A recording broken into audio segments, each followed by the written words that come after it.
Hey YouTube, how's it going? I typically don't make videos like this, but it's the middle of a pandemic. Our state is on lockdown. I have nothing else to do with my time, so I thought I'd dispel some myths or answer some myths about autism. I have high functioning autism, and I found a bunch of weird questions and stereotypes online, so I thought I'd go through them one by one and let you know what my thoughts were on them.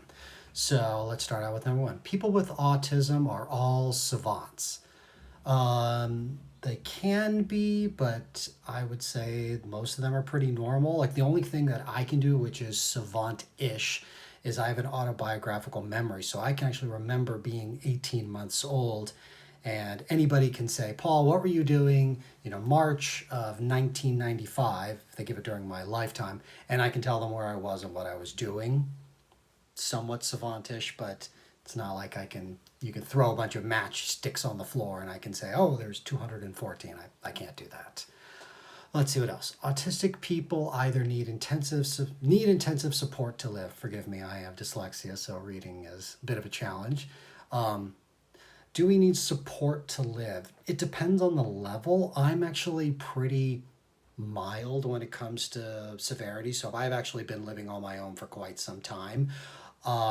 There are certain things I don't do very well, like talking on the phones, I can't do pretty easily. And yeah, there's just certain multitasking issues I can't do very well. So I usually ask my mom or my sister or a friend to help with, writing emails to people if I'm not sure about languages or how to phrase things properly, or talking on the phone if they could do that for me. For the most part, I can do laundry, go grocery shopping, pay my bills, nothing too crazy.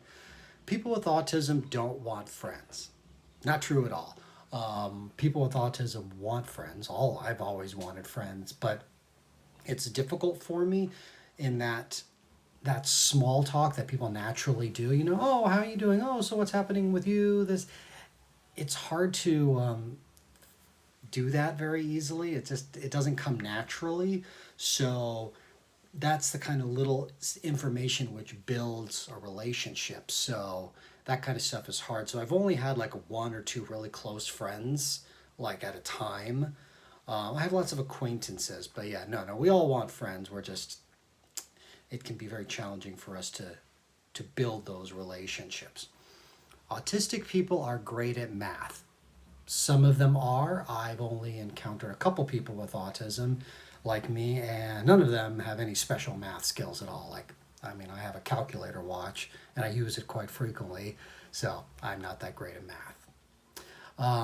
People with Aspergers are sociopaths, psychopaths, and prone to violence. Not at all. They're psychopathy and all those things are behavioral disorders, and Asperger's and ADA or ASD are neurological disorders. They really don't have that much in common. I've only ever had one violent outburst in my life when I was 11 years old, and nobody really got seriously hurt. So I don't think that's true at all. People with autism can't feel or express emotions, happy or sad. Not true at all. We feel pretty intensely, but it's difficult for us to verbalize it or express it physically. Typically, we have other outlets. Like for me, when I really am feeling like really upset, I like to play music, and if I can just, the emotion, it feels like a good talk, like a good therapy session, just playing it out. But talking about it or expressing it is not something I can do very easily, and I'm just assuming most people cannot, otherwise that wouldn't be a question. Let's see. Just teach them social skills and they'll be fine. No, it doesn't work that way, because I've had numerous friends and family attempt to do that with me, and not only does it not get easier, it actually probably made it worse, because it's not that we're not lacking social skills, it's that it's extremely difficult to read people. Like you could walk into a room and talk to somebody and get a vibe. Did they have a good day, a bad day, all that kind of stuff. I can't do that. I can't get a vibe. I can't get a read off somebody. Um, so I will say things that don't make any sense to the situation. People will be polite to me if I'm talking too much about something I'm particularly interested in. And they're being polite, but they're really not interested, and I don't pick up on that, and then they just walk away eventually because they don't want to be interested with it. So, no, you can't teach us socials, because I mean, I've even watched lectures on understanding body language, and it really doesn't help. It just, no, it doesn't help. Well, let's see. People with autism can't understand emotions in others. Not exactly true. We can understand emotions in others if they explain how they got to that point. So if somebody has a bad day, they walk into a room, and if they say, this is why I had a bad day, I woke up like this happened, they lay the whole day out. I'm like, oh man, you had a bad day. No, I get it. But just looking at their posture, body language, tone of voice, facial expression, no, I wouldn't perceive that at all. But if they explained it, like why their day was bad, I would definitely get it. Children with high functioning autism will grow out of it eventually. No, not in the slightest. That is absolute BS. Adults with high functioning autism are aloof and uninterested in others. No, we are interested, or at least me personally, I am interested in others, but as I said, it's the small talk which is really difficult. So if they say, oh, hey, I was working on a job today and I had to, remove a gallbladder or something like that, I'll be like, tell me more. I really want to know about this. But if they're talking about something mundane, about like their garden, or, hey, I just walked my dog and, he ran into this, it's like, I can't really get interested in stuff like that. But if you're talking to me about something like an event, I can get to that. But that's that small talk. So that may make it seem like we're not interested. It's just, I can't focus on small talk like that. People with high functioning autism don't make eye contact. I know that that's true for some people. I can do it. It's not uncomfortable. But for me, I find it much more comfortable to look at their mouth. I don't know why. But I can do eye contact. It's just not I don't prefer to do that. Let's see. We lack empathy. That's actually true, but it's not what you think it is. It's not that we don't care about people. I mean, there are people we love, there are people we care about, but it's very difficult for us to put ourselves in somebody else's shoes. So it may seem like we don't care. We can care about somebody we know, somebody we're close to, like if you explain, oh, this is why I feel like crap today because all this happened, then we care. But just to look at somebody and feel empathy, not really. Can't really do it. But it doesn't mean that we don't care. It takes more steps to get there. Adults with AS don't get married. Not true at all. It took a long time and it was difficult, but I am married.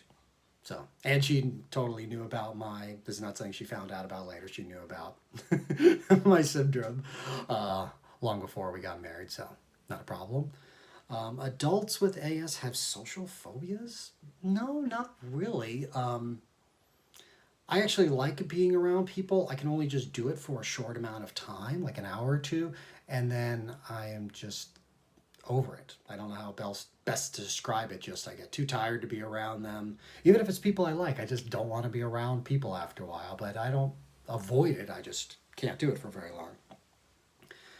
You don't look like you have Aspergers, so you must not have Aspergers. This is a bit of a pain, I would say. This is probably the biggest difficulty with Aspergers because it's a neurological disorder, not a behavioral disorder, but the symptoms look like behavioral disorders. And it's like somebody with Parkinson's. Parkinson's is a neurological disorder, and let's say they have shaky hands. And, I'm sorry, the computer kind of went down. Sorry. Let's say they have shaky hands, and if they're trying to button up a shirt, they would have difficulty with it.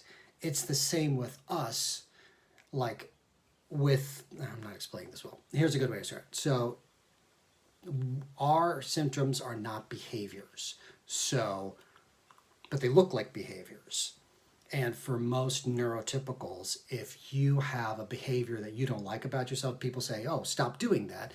just a little bit of focus, a little bit of willpower, you can make yourself stop doing a behavior. At least me, I cannot stop a behavior because it isn't a behavior.